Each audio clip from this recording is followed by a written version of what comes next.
안녕하세요. 반갑습니다. 자, 오늘은 그 컨텐츠 얘기를 좀 하겠습니다. 오늘 하려면 컨텐츠도 생산 시스템이 필요하다. 이렇게 돼 있는데, 요즘 컨텐츠 중요하다는 거는 다들 알고 계시죠? 거의 뭐 상식 수준이 됐는데, 블로그, 인스타, 유튜브 뭐 이런 데서 SNS에서 컨텐츠로 돈 버는 사람도 이제 점점 많아지고, 마케팅 할 때도 컨텐츠가 점점 중요해집니다. 마케팅에서는 터널 단계보다는 이제 단골 단계에서 필요하다고 이제 제가 말씀을 드리는데, 또 컨텐츠 마케팅 무료 노출하는 분들은 무료 노출에선 컨텐츠가 핵심이니까 거기서도 컨텐츠가 중요하다 이렇게 생각을 하고, 그다음에 단골풀을 만들어야 되는데 단골풀을 못 만들고 주저하는 가장 큰 이유도 컨텐츠를 내가 계속 만들 자신이 없기 때문입니다.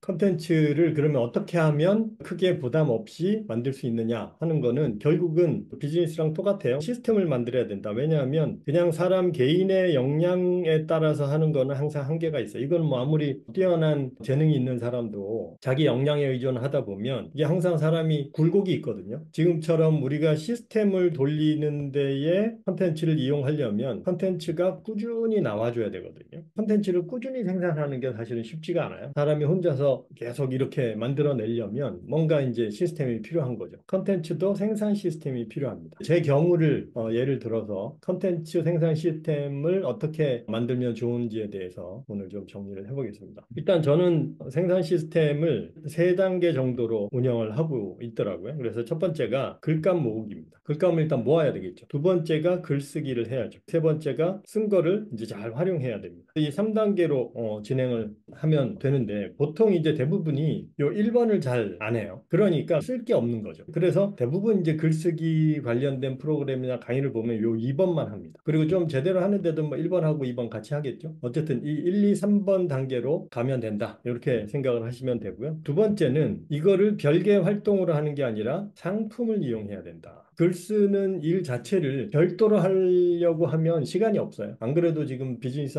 하느라고 바빠 죽겠는데 글 쓸 시간이 없죠. 상품 안에, 그러니까 시스템, 비즈니스 안에 얘를 녹여 넣어야 됩니다. 그래서 나는 그냥 돈을 벌고 있는데, 물건을, 상품을 팔고 있는데, 서비스를 제공하고 있는데 컨텐츠가 생산이 돼야 돼요. 그래서 상품 안에서 이걸 하는 게 좋다. 두 번째는 시스템이니까 순환 구조를 갖춰야 돼요. 사이클을 돌려야 됩니다. 사이클이 주간 사이클도 좋고, 월간 사이클이든 격주간이든 이런 식으로 자기한테 맞는 사이클을 돌리는 게 중요합니다. 이 사이클이 돌면 하나씩 컨텐츠가 생산이 되는 거죠. 저 같은 경우는 이제 이 주간 사이클을 이용을 합니다. 그러면 일단 글감 모으기부터 보면, 글감 모으기는 제가 어떻게 하냐면 요것도 한 두 단계 정도로 해요. 첫 번째는 글감을 발굴해야 되죠. 두 번째는 발굴한 걸 기록해야 됩니다. 발굴하는 행위가 있어야 돼요. 글감을 어디선가 찾아내야 된단 말이죠. 그걸 찾아내는 방법이, 우리는 비즈니스니까 고객과의 접촉을 통해서 찾아내는 게 제일 좋습니다. 고객과 만나는 순간, 그게 뭐 대면으로 만나든 글로 만나든 뭐 뭘로 만나든 간에 어쨌든 고객과의 접촉하는 순간이 있어야 돼요. 그래야 글감이 생깁니다. 이때 나온 거를 메모를 해야죠. 요 두 가지 단계를 거치면 글감이 무조건 생기게 돼 있습니다. 고객과의 접촉이니까 요게 바로 아까 제가 얘기했던 이 상품, 그죠? 예. 그러니까 요 비즈니스 사이클 안에서 계속 고객을 접촉을 하는 거죠. 그 고객하고 접촉하는 순간에 나오는 거를 기록을 해놔야 되는 거예요. 그거를 기록을 해놓는다. 이렇게 생각을 하시면 되고, 고객하고 접촉하는 순간 같은 경우는 각자 다양하겠죠. 그래서 제가 CS가 중요하다라고 하는 게 이제 이겁니다. 고객의 의견이 들어오는 건 굉장히 중요한 일이죠. 고객이 자발적으로 나한테 뭔가 얘기를 해주니까. 그거는 가장 좋은 컨텐츠 소스입니다. 그리고 이제 저 같은 경우는 코칭을 많이 하니까 개인 코칭이나 상담이나 요게 글감 소스입니다. 그래서 지금까지 나온 제가 대부분의 글은 전부 여기서 나왔어요. 강의 후에 Q&A. 지금 이 라이브 방송하면 요새는 뭐 질문이 잘 안 나오지만 초창기에 질문이 좀 있었죠. 방송할 때 Q&A. 그리고 뭐 지금 라디오나 이런 데 보면 청취자 의견 계속 듣잖아요. 그런 게 전부 사실 글감인 거예요. 그리고 이제 질문 게시판에 가끔 올라오는 질문. 이건 이제 CS 쪽이죠. 그 다음에 지금 1분 챌린지 하고 프라임 고객은 칼럼을 보내드리잖아요. 그죠? 그럼 그 밑에 소감란이 있습니다. 그 소감란에 코멘트들을 하시는 분들이 있어요. 그게 이제 글감입니다. 칼럼 피드백 뭐 이런 데서 나오는 거죠. 각자 내가 고객과의 접촉이 일어나는 게 뭔지를 한번 쭉 리스트업을 해보시고 거기에서 나오는 것 것들을 어떻게 기록을 할 거냐 이렇게 생각을 하시면 됩니다. 기록도 저는 이제 한 두 가지 정도로 기록을 하는데 첫 번째는 글감 리스트를 두 개로 운영을 해요. 하나는 리스트 1이고 리스트 2를 운영을 합니다. 리스트 1에다가는 그냥 무조건 집어넣는 거예요. 자, 여기서 나오는 이슈들이 있잖아요. 코칭했던 기록, 강의했던 기록 뭐 이런 지금 제가 이렇게 메모하는 거 있잖아요. 그죠? 요거를 다 놔뒀다가 지금 주간으로 제가 사이클을 돌린다 그랬잖아요. 매주 글 쓰기 전에 이 리스트에다가 일주일치를 옮겨 적습니다. 지난주에 미팅했던 기록을 쭉 보면서 거기서 뭔가 글감으로 할 만한 것들을 쭉 옮겨요. 키워드만 이렇게 적어 놓는 거죠. 이렇게 몇 개를 쭉 옮깁니다. 그러면 끝이에요. 글쓰기 준비는. 여기 있는 이 내용들이 뭔가 텍스트 형태로 만들어지게 해놓는 게 중요하고 그 다음에 그거를 리스트로 쭉 옮기는 거죠. 두 번째는 그 중에서 하나를 골라요. 선택을 해가지고 얘는 작성할 글감 리스트입니다. 선택받는 리스트를 여기다가 이번 주엔 요걸로 쓰자라고 쓰는 거예요. 이 리스트 2에는 이때까지 선택받은 글감들이 쭉 있겠죠. 그래서 쭉 보면서 맥락도 좀 보고 이때까지 예전에 반복되는 게 없는지 뭐 이런 것들을 한번 쭉 체크를 해가지고 새로운 글감을 여기다 넣는 거죠.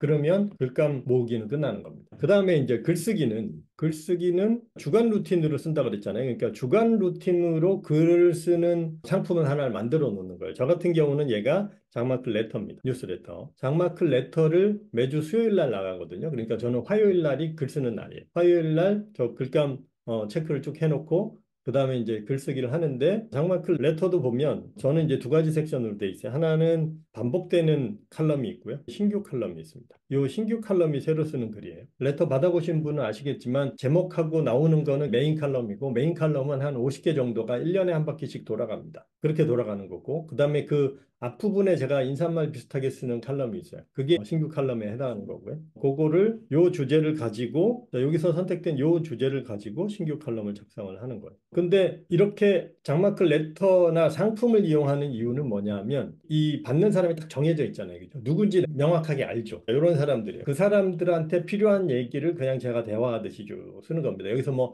칼럼을 쓴다 이런 생각도 없어. 그냥 해주고 싶은 얘기를 쭉 합니다. 그냥 편지 쓰듯이 하나를 쭉 쓰면 이 글감을 가지고 쭉 풀어내는 거죠. 지금 이 글도 지난주에 제가 쭉 썼던 겁니다. 이 글의 글감은 그 전주에 고객들이 저한테 이 컨텐츠 만드는 거에 대한 질문이 많았어요. 그걸 얘기를 하다 보니까 이게 지금 있었고 그걸 가지고 여기 올렸다가 일로 내려온 거죠. 그걸 가지고 신규 칼럼을 쓴 겁니다. 그래서 그냥 쭉 쓰면 돼요. 그래서 글쓰기는 그렇게 이제 그냥 말하듯이 자기 수준대로 쓰는 겁니다. 뭐 잘 쓸 필요도 없고요. 그냥 대충 쓰는 거예요. 그러면 이제 일단 기본적으로 컨텐츠가 작성이 된 거죠. 그러면 이걸 가지고 세 번째가 활용하기입니다. 그러니까 이 활용하기가 있기 때문에 이번 글쓰기를 대충 할 수 있는 거예요. 그러니까 이번에 이 글쓰기도 장마클 레터의 메인 칼럼이 있잖아요. 그러니까 얘는 인사말 정도로 가볍게 쓰는 칼럼이니까 칼럼으로서 잘 쓸 필요가 없는 거예요. 그냥 일단 글감을 좀 다듬는 정도 수준입니다. 그리고 나서 활용하기라는 거는 제가 이제 항상 편성 얘기를 많이 하잖아요. 컨텐츠를 할 때 편성이 여기에 해당합니다. 방송국에 편성하듯이 편성은 주간 편성, 얘도 사이클이에요. 주간 편성, 뭐 월간 편성, 연간 편성 뭐 이렇게 다양하게 돼 있는 거죠. 다양한 사이클을 반복해서 돌리는 겁니다. 저 같은 경우는 이걸 어떻게 하는지를 조금 더 설명을 해보면 저는 이제 컨텐츠가 크게 한 3단계 정도로 흘러가요. 첫 번째가 장마클 레터죠. 여기서 이제 신규 칼럼 일종의 초안이 나옵니다. 그리고 두 번째가 프라임 업데이트예요. 이때 이 칼럼을 정규 칼럼으로 정리를 하는 겁니다. 그 프라임 업데이트 중에 이 정규 칼럼이 나가는 타임이 있습니다. 그래서 이게 나가는 시점이에요. 그리고 세 번째가 무료 멤버십에 얘를 다시 활용을 합니다. 이 글 하나가 요때 초안이 잡히고 요때 다듬어지고 그 다음에 여기서 더 세부적으로 다듬어진다고 보시면 돼요. 이렇게 한 3단계 정도를 흘러가면서 컨텐츠가 다듬어지는 거죠. 이 횟수가 많이 반복된 이 칼럼들은 제가 막 열 몇 번씩 터치를 한 것들도 있어요. 그 다음에 여기서 중요한 건 장마클 레터는 일주일에 하나씩 나갑니다. 그리고 프라임 업데이트는 일주일에 5개가 나요. 매일 나가니까. 무료 멤버십은 제가 단톡방에 올리는 게 일주일에 한 2개 정도 올리거든요. 그래서 이렇게 컨텐츠가 지금 하나, 다섯, 둘 이렇게 나가는데 하나 나가는 거야 괜찮은데 이게 제일 문제거든요. 네, 그래서 이거는 이제 제가 주간 편성을 이렇게 해놓는 거죠. 월, 화, 수, 목, 금 이렇게 해가지고 자 이거는 칼럼 큐레이션을 합니다. 월수금은 큐레이션을 해요. 그리고 화요일 날이 신규 컬럼이 나가. 그래서 오늘이 지금 신규 칼럼 나가는 거죠. 그리고 목요일 날은 리마인드 칼럼이라고 그래서 얘는 검증된 칼럼. 예, 그러니까 이게 50개짜리가 도는 겁니다. 이 리마인드 칼럼이 여기도 리마인드 칼럼이 돌고 있고 50개짜리. 그다음에 이 무료 멤버십도 하나가 신규 칼럼이고 두 번째가 리마인드 칼럼. 얘도 50개짜리. 궁극적으로 저 리마인드 칼럼에 해당하는 게 가장 이제 정제된 칼럼이고 그다음에 나머지 것들은 계속 이렇게 돌면서 다듬어지는 거라고 보시면 됩니다. 그래서 요게 이제 사실은 나중에 책으로 나온 거죠. 자, 이렇게 돌리는데 그럼 요 큐레이션 요 월수금이 문제인데 이건 그냥 제 사례를 그냥 한번 참고를 하세요. 자, 월수금 요거는 제가 그동안 작성한 칼럼이 한 100개 정도 돼요. 그러니까 여기 한 50개 있고 여기 한 100개 정도 있단 말이에요. 그러니까 이 100개를 제가 30개씩 끊었어요. 그래가지고 요 30개 칼럼을 일주일에 하나씩 돌리는 겁니다. 그러면은 거의 한 7 내지 8개월에 한 바퀴씩 도는 거거든요. 그러니까 이 마케팅은 무슨 이야기가 아니라 학습해야 될 내용들이니까 반복 학습을 해야 되는 거거든요. 그래서 중요한 것들은 더 반복이 돼야 되는 거고 이런 것들이 계속 이제 반복이 되고 있는 겁니다. 그런 식으로 여기서 이제 활용을 하니까 이 5개의 매일 새로운 컬럼 컨텐츠를 제가 계속 사용을 할 수 있는 거죠. 그리고 지금 이제 또 어떻게 하고 있어요? 요걸 가지고 프라임 업데이트 내용으로 지금 라이브 방송을 하고 있잖아요. 그러니까 여기까지는 텍스트 컨텐츠가 나온다면 지금 라이브 방송을 하면서 동영상 컨텐츠도 지금 계속 생산이 되고 있는 겁니다. 지금은 제가 활용을 하고 있지 않지만 어쨌든 계속 지금 녹화가 되고 있단 말이에요. 그래서 이거 나중에 편집해가지고 또 활용을 할 수 있는 거죠. 근데 이게 다 뭐예요? 지금 전부 상품입니다. 프라임 업데이트 상품이고 얘도 무료지만 상품이고 얘도 상품이고 지금 라이브 방송도 상품이죠. 저는 상품을 계속 제공하고 있는데 컨텐츠가 계속 쌓이는 거죠.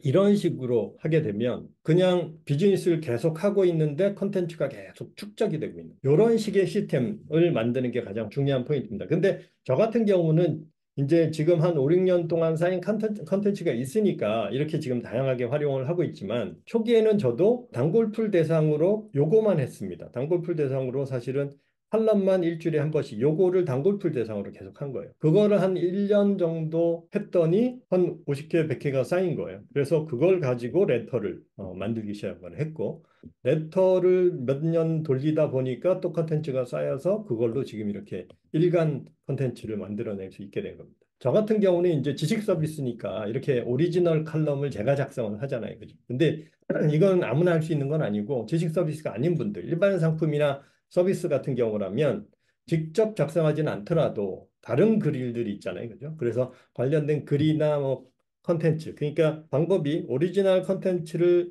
작성하는 방법이 있고 또 하나는 큐레이션을 하는 방법이 있습니다. 그래서 여기가 요게 큐레이션이라는 게 제 거지만 제가 큐레이션을 하잖아요. 그러니까 다른 글들을 큐레이션해서 그래서 보시면 지금 컨텐츠 생산을 굉장히 잘하는 분이 이제 서먼이라는 분이 있습니다. 서먼이라는 분이 있는데 이분이 이 컨텐츠로 구독 모델을 굉장히 잘하고 있는 분이거든요. 그래서 이분 보면 자기 글은 하루에 하나씩 정도 쓰고요. 그 다음에 보통 한 하루에 컨텐츠를 한 서너 개씩 발간을 하는데 전부 큐레이션입니다. 다른 책에서 본 글 가지고 큐레이션 해가지고 작성을 하거든요. 큐레이션으로도 충분히 가능하다. 뭐 글이나 기사도 좋고 이런 것들을 이렇게 추려가지고 사용하는 것도 방법입니다. 중요한 건 뭐냐 하면 고객이 뭘 원하는지 파악하고 그걸 제공할 수 있는 시스템 그리고 그걸 꾸준히 돌리는 거 이게 핵심이라는 겁니다. 그게 뭐냐 하면 생산 시스템을 내 비즈니스 시스템에 녹여서 돌리는 거다라는 거죠. 그러니까 우리가 SNS 여기서 하는 것보다는 여기서 하는 게 좋다라는 게 제가 이제 그런 측면에서 말씀드린 겁니다. 그래서 컨텐츠를 여기서 만들지 말고 자 여기서 만들면